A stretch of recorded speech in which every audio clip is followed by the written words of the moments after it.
History of the United States. The history of the lands that became the United States began with the arrival of the first people in the Americas around 15,000 BC. Numerous indigenous cultures formed, and many saw transformations in the 16th century away from more densely populated lifestyles and towards reorganized polities elsewhere. The European colonization of the Americas began in the late 15th century. However, most colonies in what would later become the United States were settled after 1600. By the 1760s, the 13 British colonies contained 2.5 million people and were established along the Atlantic coast east of the Appalachian Mountains. The southern colonies built an agricultural system on slave labor, importing slaves from Africa for this purpose. After defeating France, the British government imposed a series of taxes, including the Stamp Act of 1765, rejecting the colonists' constitutional argument that new taxes needed their approval. Resistance to these taxes, especially the Boston Tea Party in 1773, led to Parliament issuing punitive laws designed to end self-government. Armed conflict began in Massachusetts in 1775. In 1776, in Philadelphia, the Second Continental Congress declared the independence of the colonies as the United States. Led by General George Washington, it won the Revolutionary War. The Peace Treaty of 1783 established the borders of the new sovereign state. The Articles of Confederation established a central government, but it was ineffectual at providing stability as it could not collect taxes and had no executive officer. A convention wrote a new constitution that was adopted in 1789, and a Bill of Rights was added in 1791 to guarantee inalienable rights. With Washington as the first president and Alexander Hamilton his chief advisor, a strong central government was created. Purchase of the Louisiana Territory from France in 1803 doubled the size of the United States. Encouraged by the notion of manifest destiny, the United States expanded to the Pacific coast. While the nation was large in terms of area, its population in 1790 was only 4 million. Westward expansion was driven by a quest for inexpensive land for yeoman farmers and slave owners. The expansion of slavery was increasingly controversial and fueled political and constitutional battles, which were resolved by compromises. Slavery was abolished in all states north of the Mason-Dixon line by 1804, but states in the South continued the institution. To support the kinds of large-scale agriculture that dominated the Southern economy, precipitated by the election of Abraham Lincoln as president in 1860. The Civil War began as the Southern states seceded from the Union to form their own pro-slavery country, the Confederate States of America. The defeat of the Confederates in 1865 led to the abolition of slavery. In the Reconstruction era following the war, legal and voting rights were extended to freed male slaves. The national government emerged much stronger, and gained explicit duty to protect individual rights. However, when white Southern Democrats regained their political power in the South in 1877, often by paramilitary suppression of voting, they passed Jim Crow laws to maintain white supremacy, as well as new state constitutions that legalized discrimination based on race and prevented most African Americans from participating in public life. The United States became the world's leading industrial power at the turn of the 20th century. Due to an outburst of entrepreneurship and industrialization and the arrival of millions of immigrant workers and farmers, a national railroad network was completed and large-scale mines and factories were established. Mass dissatisfaction with corruption, inefficiency, and traditional politics stimulated the progressive movement, from the 1890s to the 1920s, leading to reforms, including the federal income tax, direct election of senators, granting of citizenship to many indigenous people, alcohol prohibition, and women's suffrage. Initially neutral during World War I, the United States declared war on Germany in 1917 and funded the Allied victory the following year. After the prosperous Roaring Twenties, the Wall Street crash of 1929 marked the onset of the decade-long worldwide Great Depression. President Franklin D. Roosevelt implemented his New Deal programs, including relief for the unemployed, support for farmers, Social Security, and a minimum wage.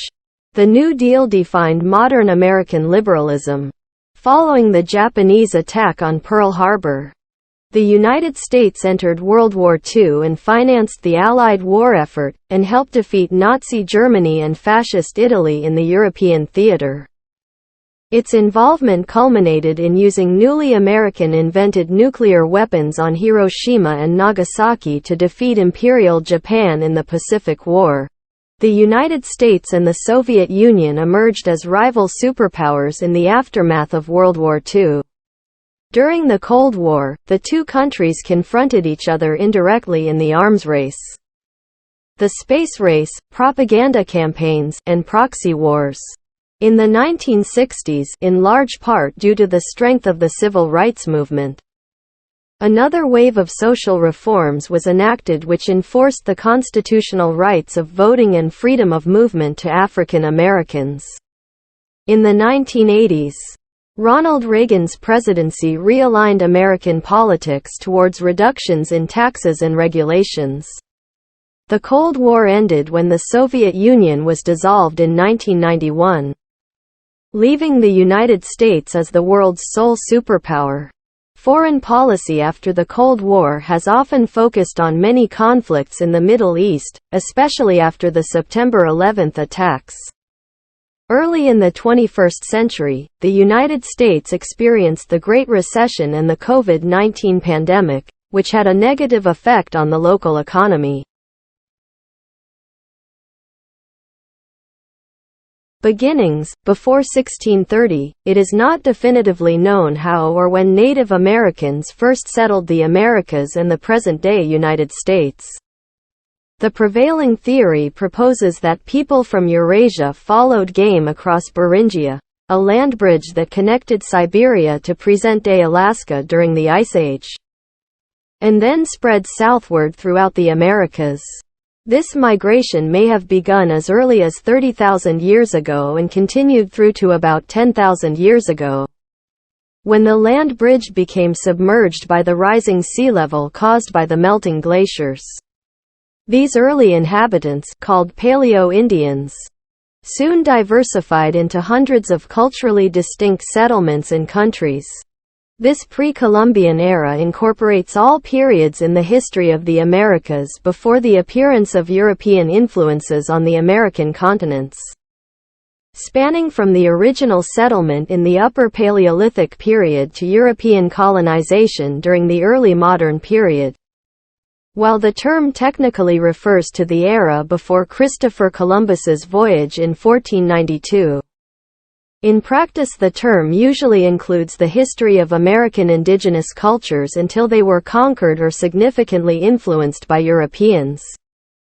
Even if this happened decades or centuries after Columbus's initial landing, Paleo-Indians by 10,000 BCE, humans were relatively well established throughout North America. Originally, Paleo-Indians hunted Ice Age megafauna like mammoths, but as they began to go extinct, people turned instead to bison as a food source.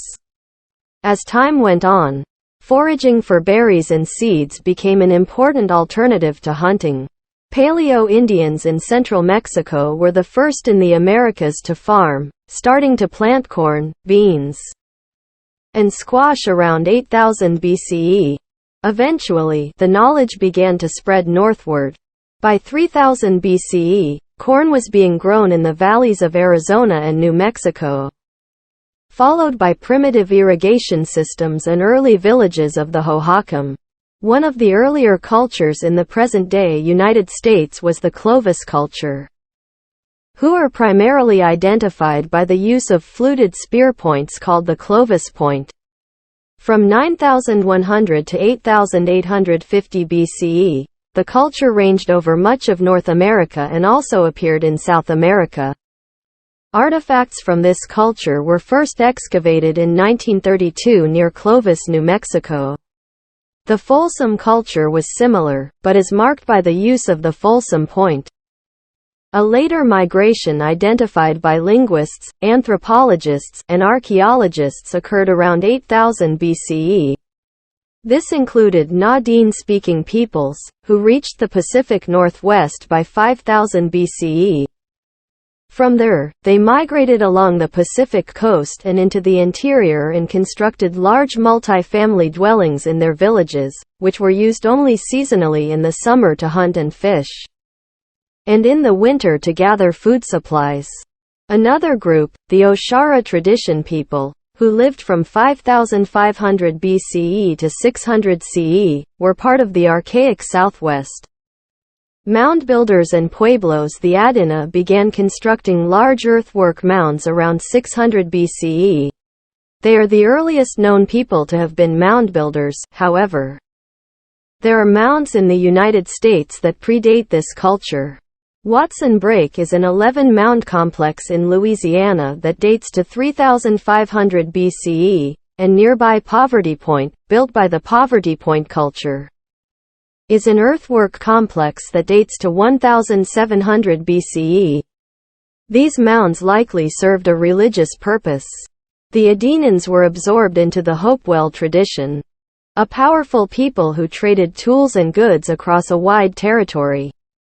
They continued the Adena tradition of mound building, with remnants of several thousand still in existence across the core of their former territory in southern Ohio. The Hopewell pioneered a trading system called the Hopewell Exchange System, which at its greatest extent ran from the present-day southeast up to the Canadian side of Lake Ontario. By 500 CE, the Hopewellians had disappeared, absorbed into the larger Mississippian culture. The Mississippians were a broad group of tribes. Their most important city was Cahokia, near modern-day St. Louis, Missouri. At its peak in the 12th century, the city had an estimated population of 20,000, larger than the population of London at the time. The entire city was centered around a mound that stood 100 feet, 30 meters, tall. Cahokia, like many other cities and villages of the time, depended on hunting, foraging, trading, and agriculture, and developed a class system with slaves and human sacrifice that was influenced by societies to the south, like the Mayans. In the southwest, the Anasazi began constructing stone and adobe pueblos around 900 BCE. These apartment-like structures were often built into cliff faces, as seen in the Cliff Palace at Mesa Verde. Some grew to be the size of cities, with Pueblo Bonito along the Chaco River in New Mexico once consisting of 800 rooms.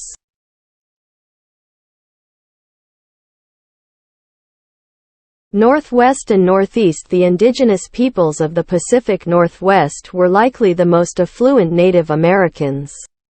Many distinct cultural groups and political entities developed there, but they all shared certain beliefs, traditions, and practices, such as the centrality of salmon as a resource and spiritual symbol.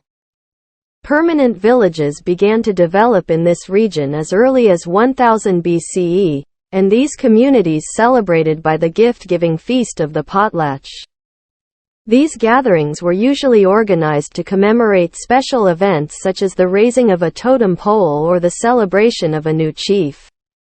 In present-day upstate New York, the Iroquois formed a confederacy of tribal peoples in the mid-15th century, consisting of the Oneida, Mohawk, Onondaga, Cayuga, and Seneca. Their system of affiliation was a kind of federation, different from the strong, centralized European monarchies. Each tribe had seats in a group of 50 sachem chiefs.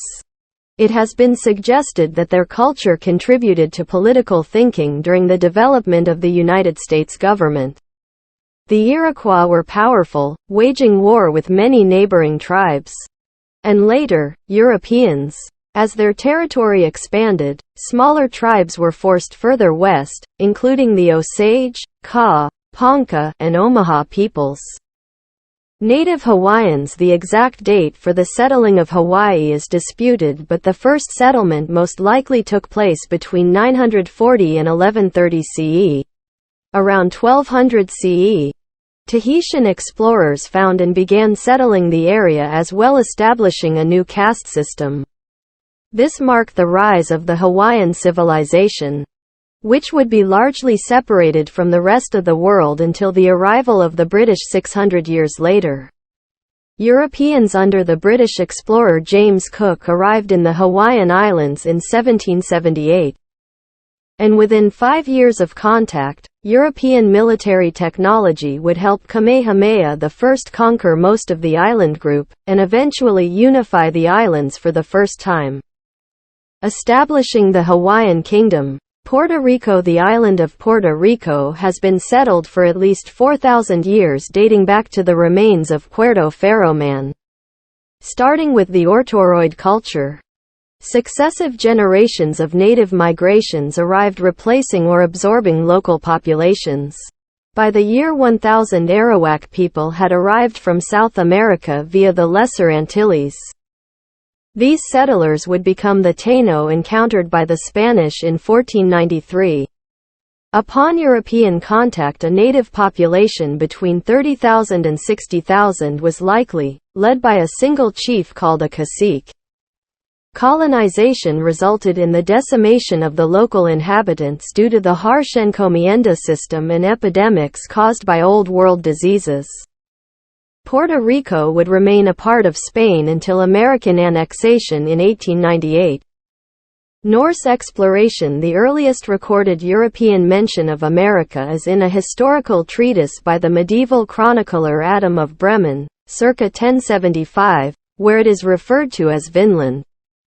It is also extensively referred to in the 13th-century Norse Vinland sagas, which relate to events which occurred around 1000. Whilst the strongest archaeological evidence of the existence of Norse settlements in America is located in Canada, most notably at L'Anse aux Meadows and dated to circa 1000. There is significant scholarly debate as to whether Norse explorers also made landfall in New England and other East Coast areas.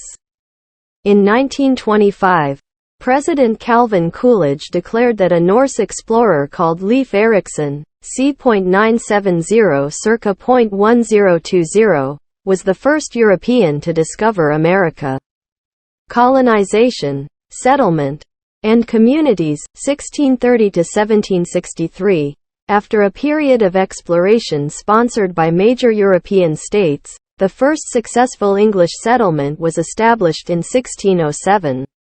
Europeans brought horses, cattle, and hogs to the Americas and, in turn, took back maize, turkeys, tomatoes, potatoes, tobacco, beans, and squash to Europe. Many explorers and early settlers died after being exposed to new diseases in the Americas. However, the effects of new Eurasian diseases carried by the colonists, especially smallpox and measles, were much worse for the Native Americans, as they had no immunity to them. They suffered epidemics and died in very large numbers, usually before large-scale European settlement began. Their societies were disrupted and hollowed out by the scale of deaths. Spanish contact. Spanish explorers were the first Europeans to reach the present-day United States. After Christopher Columbus's expeditions, beginning in 1492, established possessions in the Caribbean, including the modern-day U.S. territories of Puerto Rico, and parts of the U.S. Virgin Islands. Juan Ponce de León landed in Florida in 1513. Spanish expeditions quickly reached the Appalachian Mountains, the Mississippi River, the Grand Canyon, and the Great Plains. In 1539, Hernando de Soto extensively explored the southeast, and a year later Francisco Coronado explored from Arizona to central Kansas in search of gold. Escaped horses from Coronado's party spread over the Great Plains, and the Plains Indians mastered horsemanship within a few generations. Small Spanish settlements eventually grew to become important cities, such as San Antonio, Albuquerque, Tucson, Los Angeles, and San Francisco. Dutch Mid-Atlantic. The Dutch West India Company sent explorer Henry Hudson to search for a northwest passage to Asia in 1609. New Netherland was established in 1621 by the company to capitalize on the North American fur trade. Growth was slow at first due to mismanagement by the Dutch and Native American conflicts. After the Dutch purchased the island of Manhattan from the Native Americans for a reported price of $24 US, the land was named New Amsterdam and became the capital of New Netherland. The town rapidly expanded, and in the mid-1600s it became an important trading center and port. Despite being Calvinists and building the Reformed Church in America, the Dutch were tolerant of other religions and cultures and traded with the Iroquois to the north. The colony served as a barrier to British expansion from New England, and as a result a series of wars were fought. The colony was taken over by Britain as New York in 1664, and its capital was renamed New York City. New Netherland left an enduring legacy on American cultural and political life of religious tolerance and sensible trade in urban areas and rural traditionalism in the countryside, typified by the story of Rip Van Winkle. Notable Americans of Dutch descent include Martin Van Buren, Theodore Roosevelt, Franklin D. Roosevelt, Eleanor Roosevelt, and the Frelinghuysens. Swedish settlement. In the early years of the Swedish Empire, Swedish, Dutch, and German stockholders formed the New Sweden Company to trade furs and tobacco in North America.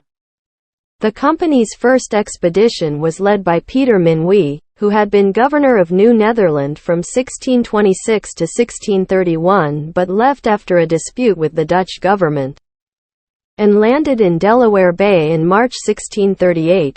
The settlers founded Fort Christina at the site of modern-day Wilmington, Delaware, and made treaties with the indigenous groups for land ownership on both sides of the Delaware River. Over the following 17 years, 12 more expeditions brought settlers from the Swedish Empire, which also included contemporary Finland, Estonia, and portions of Latvia, Norway, Russia, Poland, and Germany, to New Sweden. The colony established 19 permanent settlements along with many farms, extending into modern-day Maryland, Pennsylvania, and New Jersey. It was incorporated into New Netherland in 1655 after a Dutch invasion from the neighboring New Netherland colony during the Second Northern War. French and Spanish conflict. Giovanni da Verrazzano landed in North Carolina in 1524, and was the first European to sail into New York Harbor and Narragansett Bay.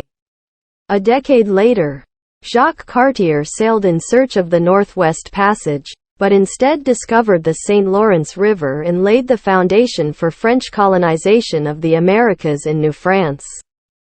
After the collapse of the first Quebec colony in the 1540s, French Huguenots settled at Fort Caroline near present-day Jacksonville in Florida.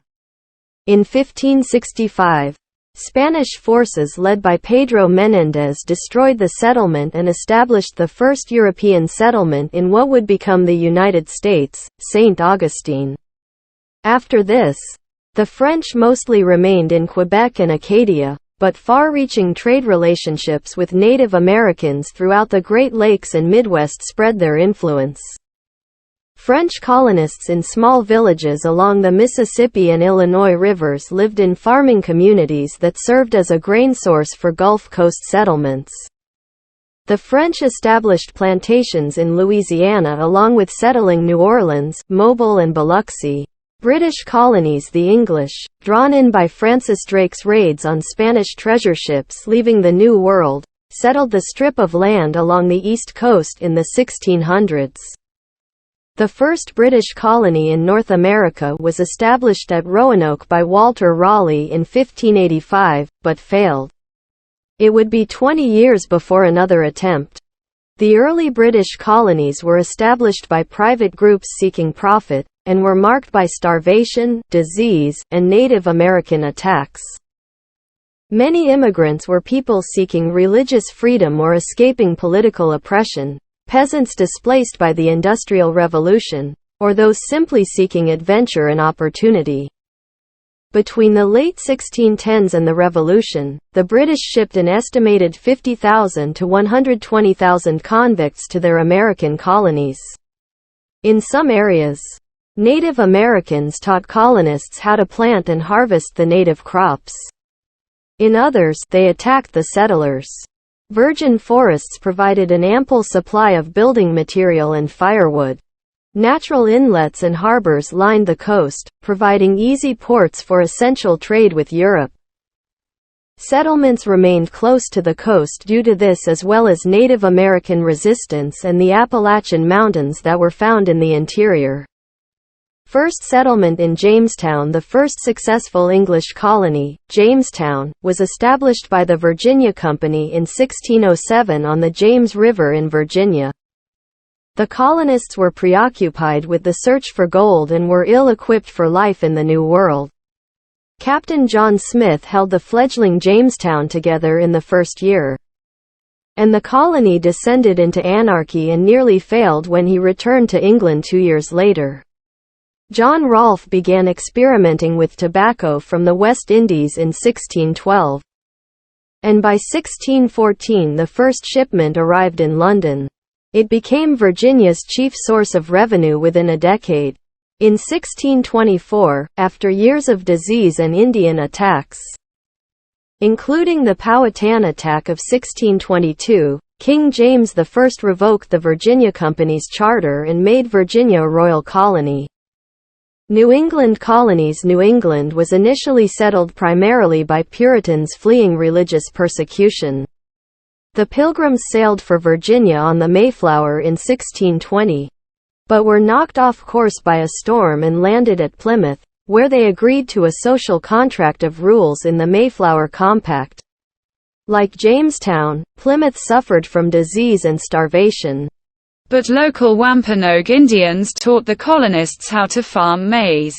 Plymouth was followed by the Puritans and Massachusetts Bay Colony in 1630. They maintained a charter for self-government separate from England, and elected founder John Winthrop as the governor for most of its early years. Roger Williams opposed Winthrop's treatment of Native Americans and religious intolerance, and established the colony of Providence Plantations, later Rhode Island, on the basis of freedom of religion. Other colonists established settlements in the Connecticut River Valley, and on the coasts of present-day New Hampshire and Maine. Native American attacks continued, with the most significant occurring in the 1637 Pequot War and the 1675 King Philip's War. New England became a center of commerce and industry due to the poor, mountainous soil making agriculture difficult. Rivers were harnessed to power grain mills and sawmills, and the numerous harbors facilitated trade. Tight-knit villages developed around these industrial centers, and Boston became one of America's most important ports. Middle colonies. In the 1660s, the middle colonies of New York, New Jersey, and Delaware were established in the former Dutch New Netherland, and were characterized by a large degree of ethnic and religious diversity. At the same time, the Iroquois of New York, strengthened by years of fur trading with Europeans, formed the powerful Iroquois Confederacy. The last colony in this region was Pennsylvania, established in 1681 by William Penn as a home for religious dissenters, including Quakers, Methodists, and the Amish. The capital of the colony, Philadelphia, became a dominant commercial center in a few short years, with busy docks and brick houses. While Quakers populated the city, German immigrants began to flood into the Pennsylvanian hills and forests. while the Scots-Irish pushed into the far western frontier. Southern colonies. The overwhelmingly rural southern colonies contrasted sharply with the New England and Middle colonies. After Virginia, the second British colony south of New England was Maryland. Established as a Catholic haven in 1632. The economy of these two colonies was built entirely on yeoman farmers and planters. The planters established themselves in the Tidewater region of Virginia, establishing massive plantations with slave labor. In 1670, the province of Carolina was established, and Charleston became the region's great trading port. While Virginia's economy was also based on tobacco, Carolina was more diversified, exporting rice, indigo, and lumber as well. In 1712, it was divided in two, creating North and South Carolina. The Georgia colony, the last of the 13 colonies, was established by James Oglethorpe in 1732 as a border to Spanish Florida and a reform colony for former prisoners and the poor. Religiosity expanded greatly after the First Great Awakening. A religious revival in the 1740s which was led by preachers such as Jonathan Edwards and George Whitefield. American evangelicals affected by the awakening added a new emphasis on divine outpourings of the Holy Spirit and conversions that implanted new believers with an intense love for God. Revivals encapsulated those hallmarks and carried the newly created evangelicalism into the early Republic, setting the stage for the Second Great Awakening in the late 1790s. In the early stages, evangelicals in the South, such as Methodists and Baptists, preached for religious freedom and abolition of slavery. They converted many slaves and recognized some as preachers. Government. Each of the 13 American colonies had a slightly different governmental structure. Typically, a colony was ruled by a governor appointed from London who controlled the executive administration and relied upon a locally elected legislature to vote on taxes and make laws. By the 18th century, the American colonies were growing very rapidly as a result of low death rates along with ample supplies of land and food. The colonies were richer than most parts of Britain, and attracted a steady flow of immigrants, especially teenagers who arrived as indentured servants. Servitude and slavery. Over half of all European immigrants to colonial America arrived as indentured servants. Few could afford the cost of the journey to America, and so this form of unfree labor provided a means to immigrate. Typically, people would sign a contract agreeing to a set term of labor, usually 4 to 7 years. And in return would receive transport to America and a piece of land at the end of their servitude. In some cases, ships' captains received rewards for the delivery of poor migrants. And so extravagant promises and kidnapping were common. The Virginia Company and the Massachusetts Bay Company also used indentured servant labor. The first African slaves were brought to Virginia in 1619. Just 12 years after the founding of Jamestown. Initially regarded as indentured servants who could buy their freedom, the institution of slavery began to harden and the involuntary servitude became lifelong as the demand for labor on tobacco and rice plantations grew in the 1660s. Citation needed. Slavery became identified with brown skin color, at the time seen as a black race, and the children of slave women were born slaves, partus sequitur ventrum.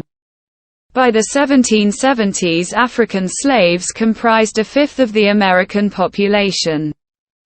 The question of independence from Britain did not arise as long as the colonies needed British military support against the French and Spanish powers.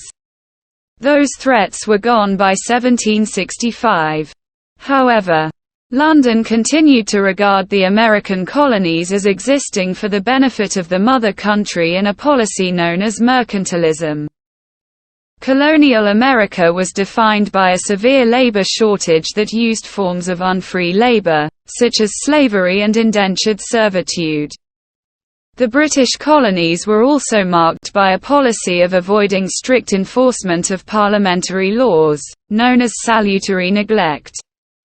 This permitted the development of an American spirit distinct from that of its European founders. Revolution and the New Nation, 1763–1815. An upper class emerged in South Carolina and Virginia, with wealth based on large plantations operated by slave labor.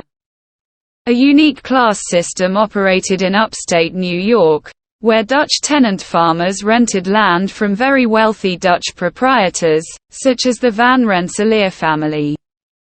The other colonies were more egalitarian, with Pennsylvania being representative. By the mid-18th century, Pennsylvania was basically a middle-class colony with limited respect for its small upper class. A writer in the Pennsylvania Journal in 1756 wrote, "The people of this province are generally of the middling sort, and at present pretty much upon a level. They are chiefly industrious, farmers, artificers or men in trade. They enjoy and are fond of freedom, and the meanest among them thinks he has a right to civility from the greatest. Political integration and autonomy. The French and Indian War, 1754–1763. Part of the larger 7 Years' War, was a watershed event in the political development of the colonies.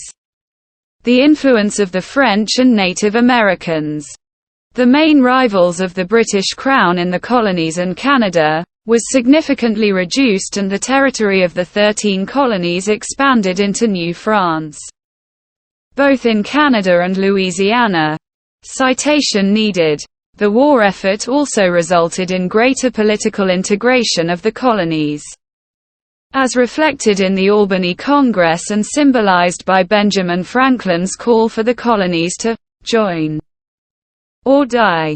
Franklin was a man of many inventions, one of which was the concept of a United States of America, which emerged after 1765 and would be realized a decade later.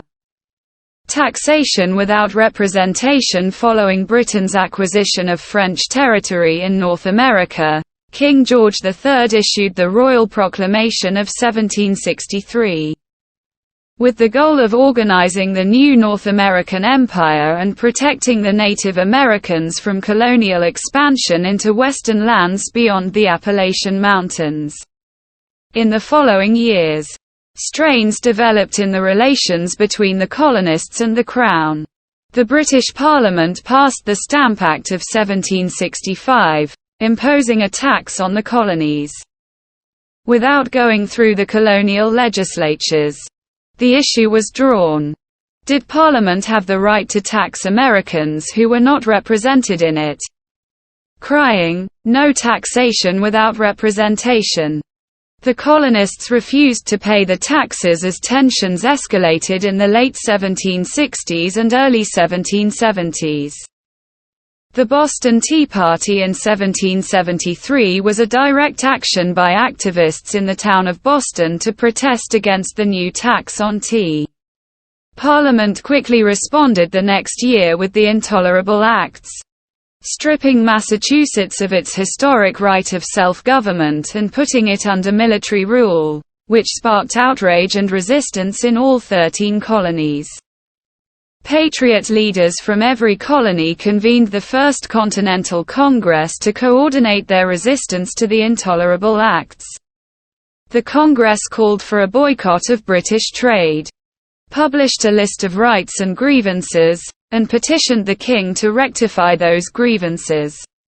This appeal to the Crown had no effect, though. And so the Second Continental Congress was convened in 1775 to organize the defense of the colonies against the British Army.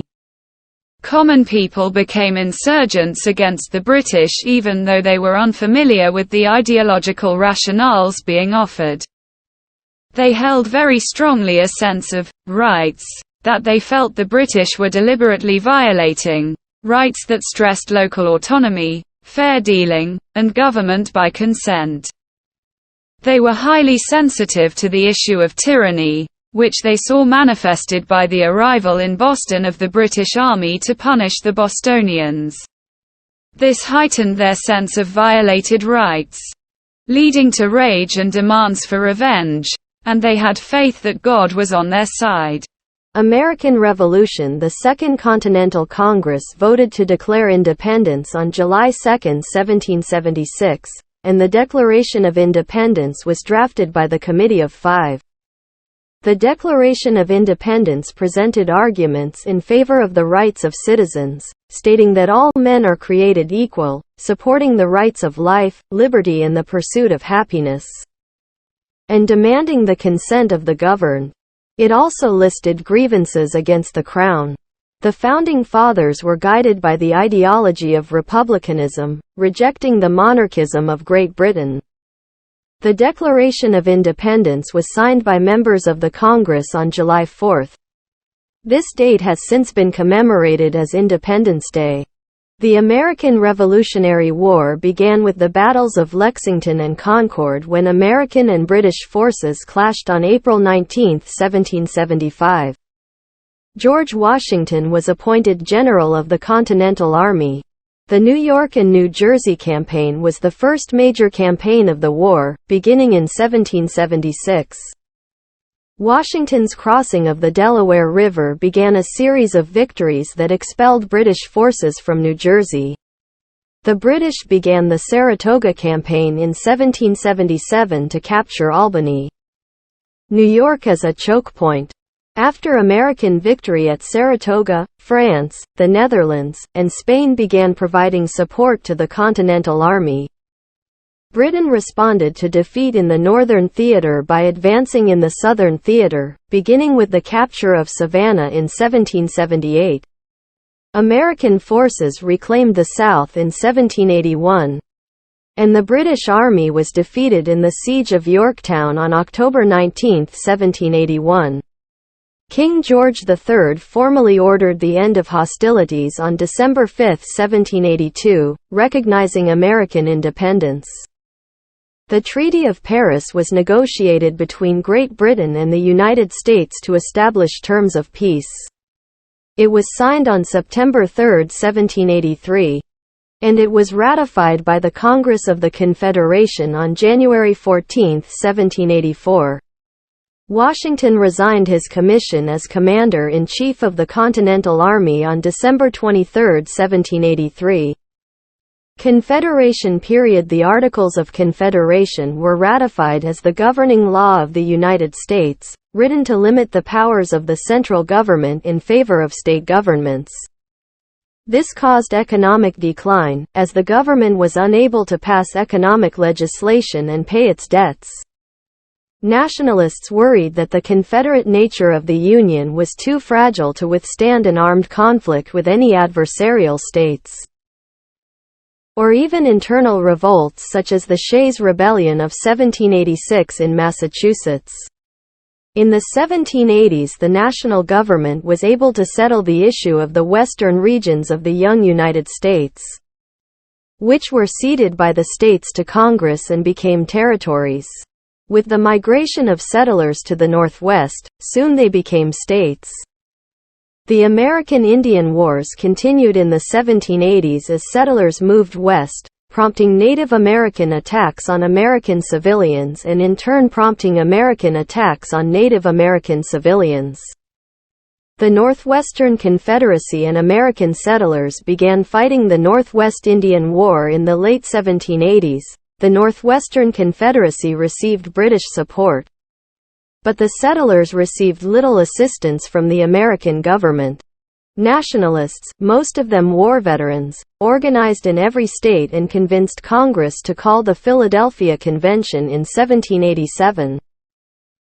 The delegates from every state wrote a new constitution that created a federal government with a strong president and powers of taxation.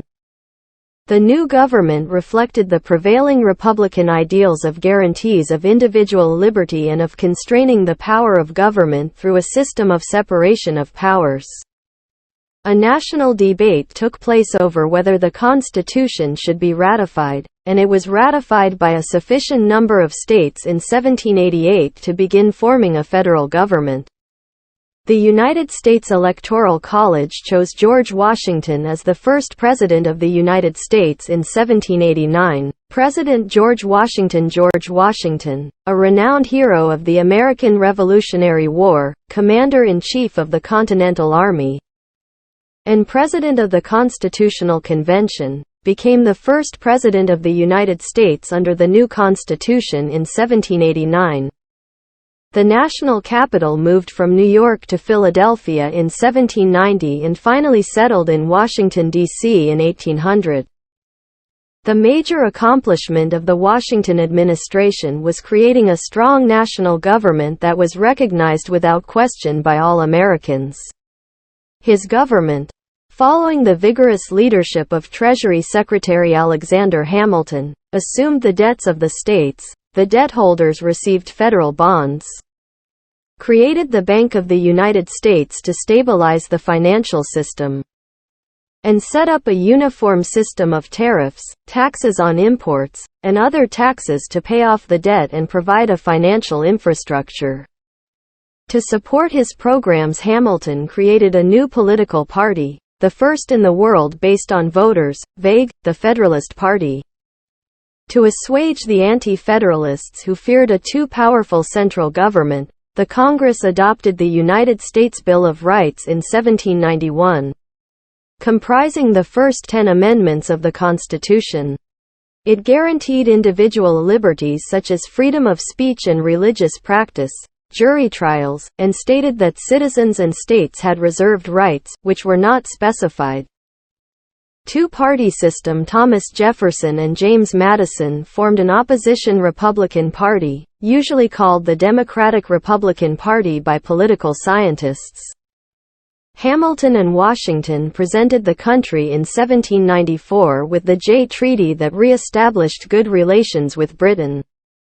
The Jeffersonians vehemently protested, and the voters aligned behind one party or the other, thus setting up the first-party system. Federalists promoted business, financial and commercial interests and wanted more trade with Britain. Republicans accused the Federalists of plans to establish a monarchy, turn the rich into a ruling class, and making the United States a pawn of the British. The treaty passed, but politics became intensely heated. Challenges to the federal government. Serious challenges to the new federal government included the Northwest Indian War, the ongoing Cherokee-American Wars, and the 1794 Whiskey Rebellion, in which Western settlers protested against a federal tax on liquor. Washington called the state militia and personally led an army against the settlers. As the insurgents melted away and the power of the federal government was firmly established, Washington refused to serve more than 2 terms, setting a precedent, and in his famous farewell address, he extolled the benefits of federal government and importance of ethics and morality while warning against foreign alliances and the formation of political parties. John Adams, a Federalist, defeated Jefferson in the 1796 election. War loomed with France and the Federalists used the opportunity to try to silence the Republicans with the Alien and Sedition Acts, build up a large army with Hamilton at the head, and prepare for a French invasion. However, the Federalists became divided after Adams sent a successful peace mission to France that ended the Quasi-War of 1798. Increasing demand for slave labor during the first 2 decades after the Revolutionary War. There were dramatic changes in the status of slavery among the states and an increase in the number of freed blacks. Inspired by revolutionary ideals of the equality of men and influenced by their lesser economic reliance on slavery, northern states abolished slavery.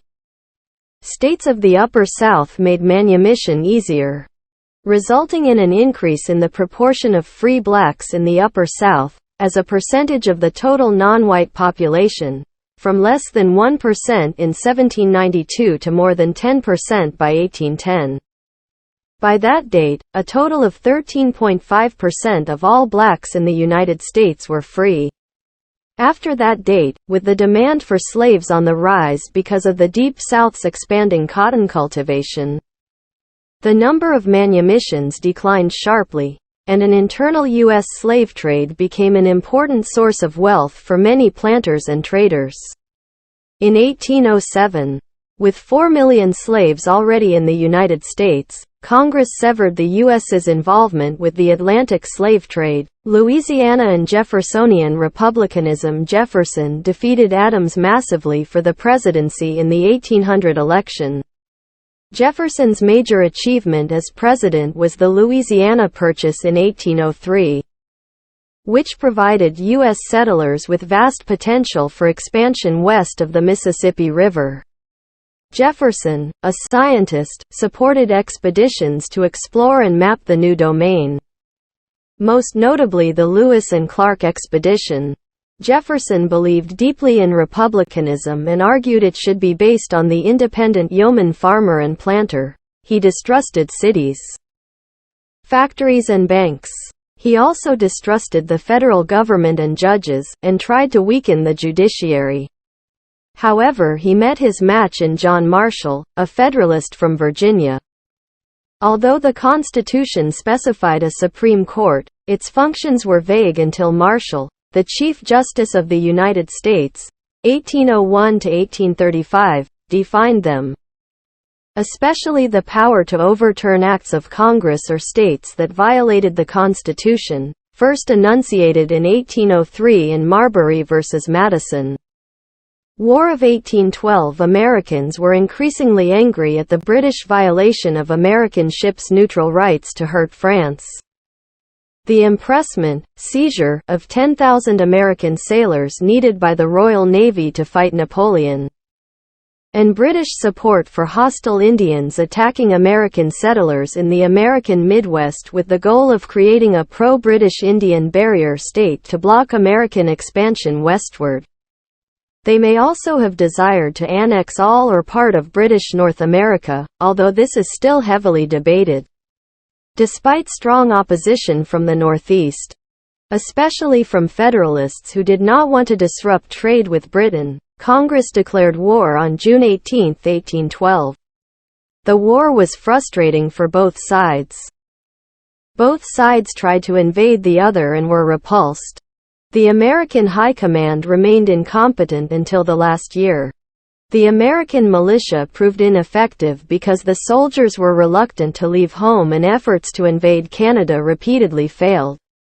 The British blockade ruined American commerce, bankrupted the treasury, and further angered New Englanders, who smuggled supplies to Britain. The Americans under General William Henry Harrison finally gained naval control of Lake Erie and defeated the Indians under Tecumseh in Canada, while Andrew Jackson ended the Indian threat in the Southeast. The Indian threat to expansion into the Midwest was permanently ended. The British invaded and occupied much of Maine. The British raided and burned Washington, but were repelled at Baltimore in 1814, where the Star-Spangled Banner was written to celebrate the American success. In upstate New York, a major British invasion of New York State was turned back at the Battle of Plattsburgh. Finally, in early 1815, Andrew Jackson decisively defeated a major British invasion at the Battle of New Orleans, making him the most famous war hero. With Napoleon, apparently, gone, the causes of the war had evaporated and both sides agreed to a peace that left the pre-war boundaries intact. Americans claimed victory on February 18, 1815. As news came almost simultaneously of Jackson's victory of New Orleans and the peace treaty that left the pre-war boundaries in place, Americans swelled with pride at success in the Second War of Independence. The naysayers of the anti-war Federalist Party were put to shame and the party never recovered. This helped lead to an emerging American identity that cemented national pride over state pride.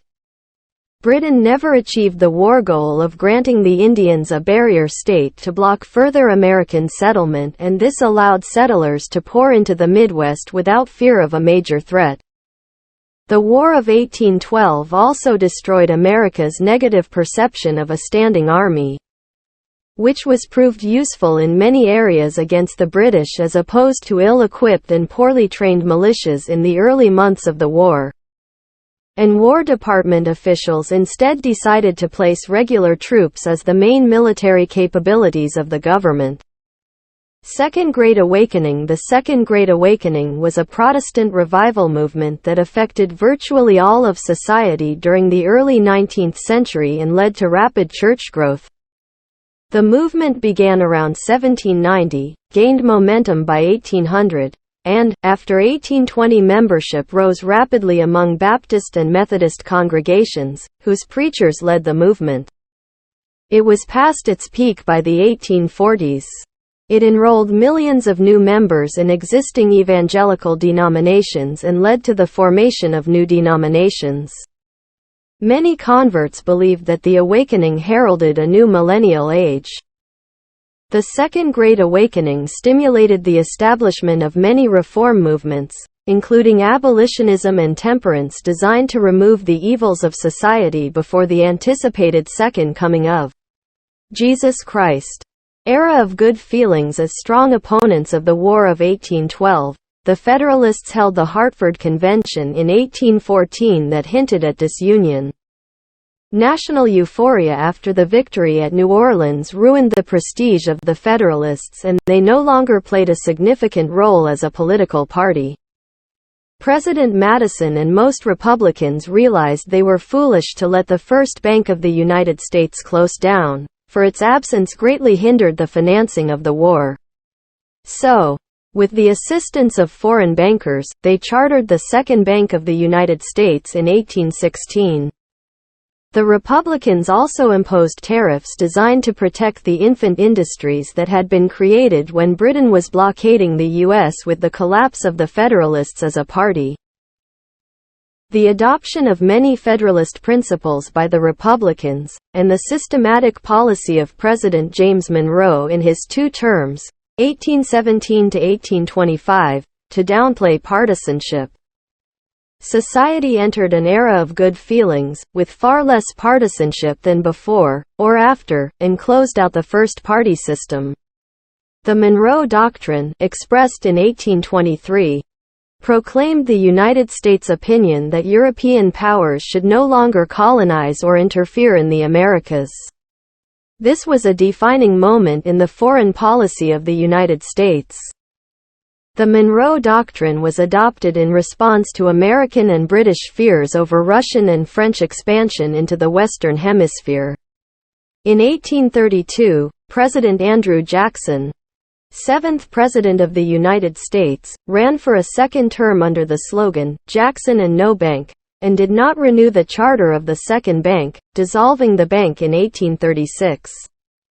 Jackson was convinced that central banking was used by the elite to take advantage of the average American, and instead implemented publicly owned banks in various states, popularly known as pet banks. Expansion and Reform, 1815 to 1860. In 1830, Congress passed the Indian Removal Act, which authorized the president to negotiate treaties that exchanged Native American tribal lands in the eastern states for lands west of the Mississippi River. Its goal was primarily to remove Native Americans, including the 5 civilized tribes, from the American Southeast. They occupied land that settlers wanted. Jacksonian Democrats demanded the forcible removal of Native populations who refused to acknowledge state laws to reservations in the West. Whigs and religious leaders opposed the move as inhumane. Thousands of deaths resulted from the relocations, as seen in the Cherokee Trail of Tears. The Trail of Tears resulted in approximately 2,000 to 8,000 of the 16,543 relocated Cherokee perishing along the way. Many of the Seminole Indians in Florida refused to move west. They fought the Army for years in the Seminole Wars. second party system after the first party system of Federalists and Republicans withered away in the 1820s. The stage was set for the emergence of a new party system based on well-organized local parties that appealed for the votes of almost all adult white men. The former Jeffersonian, Democratic-Republican, party split into factions. They split over the choice of a successor to President James Monroe. And the party faction that supported many of the old Jeffersonian principles, led by Andrew Jackson and Martin Van Buren, became the Democratic Party. As Norton explains the transformation in 1828, Jacksonians believed the people's will had finally prevailed. Through a lavishly financed coalition of state parties, political leaders, and newspaper editors. A popular movement had elected the president. The Democrats became the nation's first well-organized national party. And tight party organization became the hallmark of 19th-century American politics. Opposing factions led by Henry Clay helped form the Whig Party.